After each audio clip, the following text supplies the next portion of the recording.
Hello, सभी भाइयों को मेरा नमस्कार।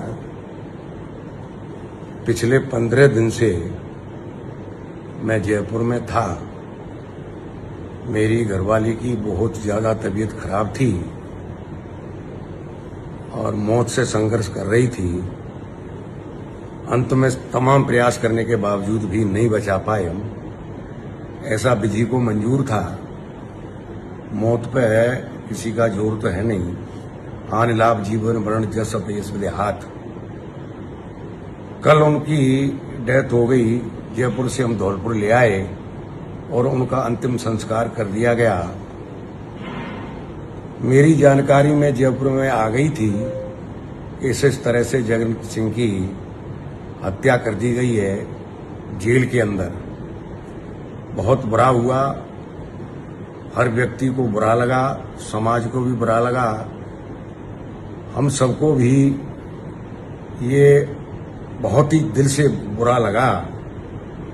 लेकिन मैं कोई स्टेटमेंट देने की पोजीशन में इसलिए नहीं था कि मैं आईसीयू में, कभी आईसीयू से बाहर, कभी दवाई लाना, कभी भागना, खुद अपनी परेशानी में था। आज दाह संस्कार हो गया। पता लगी है कि सरकार जांच कर रही है। सरकार की तरफ हमारी भी निगाह है किस तरह की जांच कर रही है। अगर कोई जांच के परिणाम सही नहीं आते हैं और सही पता नहीं लगता है किस तरह से मौत हुई है, किस तरह से हत्या हुई है, किन किन लोगों ने हत्या की है, अगर ये पर्दाफाश नहीं होता तो निश्चित तौर पे लोकतंत्र में जो भी होता है उस तरीके से हम आंदोलन करेंगे। रही बात ये बरसात के मेढक जो आ जाते हैं, जो लाशों पे नेतागिरी करते हैं और दिखावा करते हैं, उन्हें ये जानकारी तो कोई है नहीं कि कौन आदमी किस परिस्थिति में है। 40 साल से गिरमी रखा है। तुम 2 मिनट में तो विरोधी के पैरिया छीते हो, 2 मिनट में जो विरोधी है उसके पैर पकड़ लेते हो, 2 मिनट में तुम सरेंडर हो जाते हो, समाज की दुआई देते हो। समाज के वफादार कब कब तुम रहे हो? तुमने कब कब समाज का साथ दिया है? तुम्हें अपनी गरिबान में झाके देखी तुम कितने वफादार हो समाज के प्रति। तुम यह लाशों पे नेतागिरी करने आ जाते हो। आखिर ये हम ही करेंगे और हम ही न्याय दिलवाएंगे। तुम केवल लाशों पर राजनीति करने वाले हो। कुछ बाहर के लोग आ जाते हैं जिन्हें कहीं ठिकाना नहीं है, पैसे लेके चुनाव लड़ते हैं बाहर के लोग, और यहाँ के लोग जो भयवश। अब ये अलग बात है कि परिणाम आ गए और तुम्हें अपने समाज का आदमी एमएलए बना लिया। अन्यथा जो ये चिल्ला रहे हैं, जो नेतागिरी कर रहे हैं, कल तक वहीं जाके उसी आदमी के पैर पकड़ते थे, उसी आदमी के जहां उठते बैठते थे और समाज की बुराई करते थे। घबराते थे कि अगर इसकी चमचागिरी नहीं की तो ये आदमी हमें जेल भिजवा देगा। आज यहाँ लाश पे नेतागिरी करने आ गए हो। मैं भाइयों को बताना चाहता हूँ, उनके घर वालों को बताना चाहता हूँ कि आखिर में अपना ही आदमी काम आता है। ये बरसाती मेढक हैं, इनके बहकावे में नहीं आए। कभी पंडित और ढाड़िया, कहीं बेनू की दौर, ये रण में जूझे नहीं जूझ रहारे। और हम काम आए हैं, हम काम आएंगे। हत्याएं पहले भी हुई है, एफआईआर हमने एसपी और डीएसपी के खिलाफ पहले भी कराई है, और अब भी अगर ऐसी कोई बात आ पड़ी तो हम ही साथ रहेंगे। इन लोग जो भक्त को देख के आ जाते हैं लाशों में राजनीति करने, इनसे सावधान रहे। मैं जिस दिन ये तेजी खत्म हो जाएगी मैं आऊंगा और वहां जाके फिरने भी मैं आऊंगा। मेरी लेकिन मजबूरी है इस समय। जिसके घर में विपदा होती है वही जानता है, जिसके परिवार में विपदा होती है वही जानता है। इसलिए मैं इन कारणों की वजह से नहीं आ पा रहा हूं। मेरा समाज से भी निवेदन है, घर वालों से भी निवेदन है, शांति रखें, लोगों के बहकावे में नहीं आए। निश्चित तौर पे सरकार न्याय देगी, न्याय मिलेगा। हत्यारे सामने आएंगे, नहीं आएंगे तो हमारी जिम्मेदारी है कि लोकतंत्र में हम उन हत्यारों को ढूंढ के मानेंगे और मौत का कारण पता करके मानेंगे कि किस तरह से जगन सिंह को मारा गया है, किन के द्वारा यह षड्यंत्र रचा है। वो सारी बात है, वो सादे पर्दाफाश हम करवा के मानेंगे। समाज धैर्य रखे, समाज शांति बना के रखे, और ये चवन्ना छाप जो लोग आ रहे हैं नेतागिरी करने के लिए, जो पैसे लेके चुनाव लड़ते हैं और जो समाज के छोड़ के कल तक जो हमारा विरोधी था उसके पैर पकड़ते थे, वही लोग कूद के यहाँ बुराई करने आ जाते हैं। इनसे भी आप सावधान रहना। बहुत बहुत धन्यवाद। राम राम भाइयों, मैं रामवीर पोसवाल। मैंने अभी हमारे बाड़ी विधायक जसवंत सिंह गुर्जर जी का एक वीडियो देखा था मैंने अभी, तो वो कह रहे थे कि बाड़ी विधानसभा से कुछ बरसाती मेढक आ जाते हैं जो लाशों पर राजनीति करते हैं, और बाहर से कुछ लोग आ जाते हैं जो पैसा लेकर चुनाव लड़ते हैं। तो इन बातों से कुछ होने जाने वाला तो है नहीं है एमएलए साहब। ये समाज का मैटर है, तो जो लोग क्या करते हैं क्या नहीं करते हैं, कौन क्या करता है, इससे क्या मतलब है। इस टाइम तो हमें समाज की जरूरत है।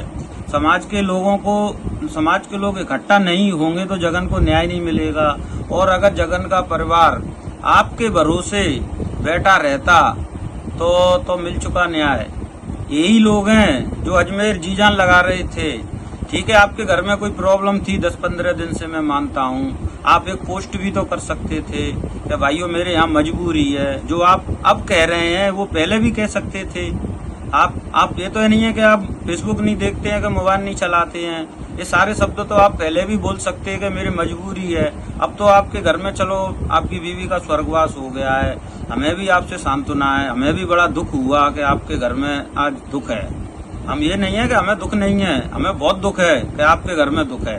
लेकिन अब ये आपके घर में तो दुख भगवान ने दिया है, लेकिन जगन के घर में दुख भगवान ने नहीं दिया है। इसमें तो बहुत बड़ा या तो षड्यंत्र है या कुछ भी है, लेकिन वो और के हाथ से दिया हुआ दुख है। तो इसमें तो समाज को इकट्ठा होने की जरूरत है। और ये बाहर के ही लोग हैं, ये बाहर के ही लोग हैं एमएलए साहब, जो आज ये बाहर के लोग जो कर रहे हैं वो यहाँ के लोग नहीं कर सकते थे। यहाँ के लोगों को तो मैंने सुना है, वहाँ कुलराज जी बता रहे थे कि 40 साल से गिरवी रखा हुआ है ये जिला तो। और यहाँ जिले के मालिक आप ही हैं, गुजरों के नेता आप ही हैं। आपने ही इस जिले के युवाओं को ऐसा कर दिया है कि वो आवाज नहीं उठा सकते हैं शासन प्रशासन के खिलाफ। आपने डर पर रखा है यहाँ के युवाओं को। एमएलए साहब अब ऐसा नहीं होगा। और मैं बाहर के लोगों से विनती हाथ जोड़ के करना चाहता हूं कि आप जिस काम पे ध्यान दे रहे हैं उस काम पे ही ध्यान दें। एमएलए साहब की कोई बात का बुरा ना माने। एमएलए साहब की तरफ से मैं आपसे माफी मांगता हूं। एमएलए साहब आपके खिलाफ जो कुछ बोल रहे हैं उसके लिए मैं आपसे माफी मांगता हूं। भाइयों, आप हमारे जिले की मदद करो। आप ही वो लोग हो, बाहर के जिले के लोग हैं, यूपी एमपी के लोग हैं जो हमें न्याय दिला सकते हैं। नहीं तो ये मैटर, ये चैप्टर यहीं बंद हो जाएगा। हमें पता है धौलपुर जिले में कोई नेता नहीं है जो भीड़ इकट्ठी कर सके और न्याय दिला सके। हमें बाहर के लोगों आप पर ही विश्वास है, आप ही हमें न्याय दिला सकते हैं। और मैं कुलराज जी के बारे में कुछ कहना चाहूंगा। ब्रह्मपुर के कुलराज जी ने कोई गलत बात नहीं कही है, सही कह दिया है। सही बोलना भी एक बहुत बड़ी बहादुरी है। मैं कुलराज जी को धन्यवाद देना चाहता हूं जो उन्होंने भरे मंच पे बड़ी सभा में सही बोल दिया। इसमें एमएलए साहब बुरा मत मानो, सही सुनने की भी आदत डालो कि कौन मेरे बारे में क्या कह रहा है। बेवजह कोई किसी के बारे में कुछ नहीं कहता है। एमएलए साहब, आपने 2.5 साल 3 साल में जो समाज के साथ कर्म किए हैं लोग उसी को बोल रहे हैं। इसमें आपने कुछ किया ही नहीं है तो सुनो। इसमें अगर कुछ करने की आपकी औकात हैसियत नहीं है तो अपने घर बैठो, और आपकी औकात हैसियत है जब समाज के लिए कुछ करने की तो समाज में आप आओ। मैंने किसने किया है। लेकिन अभी यह कह रहे थे कि मेरे 15 दिन से मेरे घर में परेशानी है। वो तो अब दिखी है आदमी को, पहले क्या दिखी थी। आप एक पोस्ट भी तो डाल सकते थे कि मेरे घर में प्रॉब्लम परेशानी है। समाज के लोगों से निवेदन कर सकते थे आप कि मेरे घर में मेरे प्रॉब्लम है, मैं आ नहीं सकता हूँ, ऐसे मैं जयपुर हूँ 15 दिन से। एमएलए साहब, ऐसी बातें करने से कुछ नहीं होगा। 2.5-3 साल में आपने बाड़ी नहीं देखी है। बाड़ी किसे कहते हैं, जबकि बाड़ी ने आपको मलिंगा से ज्यादा वोट दिए थे। और आप ये ना समझें कि अब मलिंगा को हरा चुके हैं। मलिंगा से आप चुनाव नहीं लड़े थे एमएलए साहब, जनता चुनाव लड़ी थी। जनता ने मलिंगा को हराया है, आपने नहीं हराया। आप तो एक मोहरा थे मलिंगा को हराने के लिए, जो आपको वोट मिल गए। उन्हीं आप में अगर कोई खूबी होती तो आप 4 चुनाव लगातार नहीं आते एमएलए साहब, ये भी ध्यान रखो। 4 चुनाव आप अपनी गलती की वजह से आ रहे हैं, अपने कर्मों की वजह से आ रहे हैं, आप अपनी भाषा की वजह से 4 चुनाव आ रहे हैं एमएलए साहब। अब आप कभी जीवन में चुनाव नहीं जीत सकते हैं, ये समाज के बच्चा को पता है। हर बिरादरी के आदमी को पता है कि आप चुनाव नहीं जीत सकते हैं। एमएलए साहब, आपकी कहानी खत्म हो चुकी है। आप मुझसे ज्यादा मत बुलवाइए और कृपया करके मैं आपके हाथ जोड़ रहा हूं, जो बाहर के लोग कर रहे हैं उसे करने दीजिए। वो लोग हमारे लिए लड़ रहे हैं, हमारे जिले के लिए लड़ रहे हैं। एमएलए साहब, अगर आप नहीं लड़ रहे हैं तो अपने घर बैठिए। आप बेवजूल की फालतू बात किसी से मत कीजिए। ये लोग हमें न्याय दिलाने के लिए आ रहे हैं। एमएलए साहब, आप वो आदमी हैं जो समाज के लोगों की ऐसी की तैसी करके रख देते हैं। एमएलए साहब, ज्यादा मुंह मत खुलवाइए मेरा कि आप कैसे लोग हैं। आपकी हर हरकत से समाज वाकिफ है। एमएलए साहब, समाज का बच्चा आपको जानता है। एमएलए साहब, बस यही आपसे हाथ जोड़ के विनती है, अगर आप जगन परिवार के लिए कुछ नहीं कर सकते हैं तो कृपया करके झूठी हमदर्दी भी मत दिखाइए। जैसा चल रहा है ऐसा चलने दीजिए। आपकी कोई जरूरत नहीं है समाज को। नेता बहुत हैं, यूपी एमपी के 4 सारे नेता आ चुके हैं, और ये जरूरी नहीं है। आप प्रहलाद कटाना जी और हर तरह के लोग यहाँ पे आ रहे हैं। आप कह रहे हैं कि पैसे लेके चुनाव लड़ते हैं। आपसे पैसे लिए किसी ने? आपने कितनों के पैसे दे दिए ये तो बताइए। आप तो वो शख्स हैं जो किसी के पैसे लेके वापस ही नहीं करते हैं। एमएलए साहब, ज्यादा मुंह मत खुलवाइए मेरा, इसीलिए आपसे कह रहा हूँ आप शांति से अपने घर आराम कीजिए।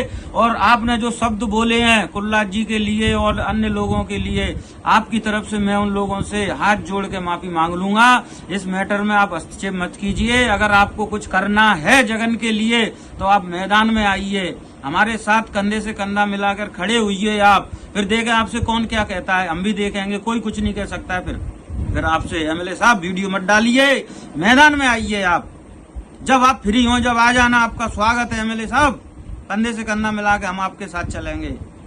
जय राम जी की भाई।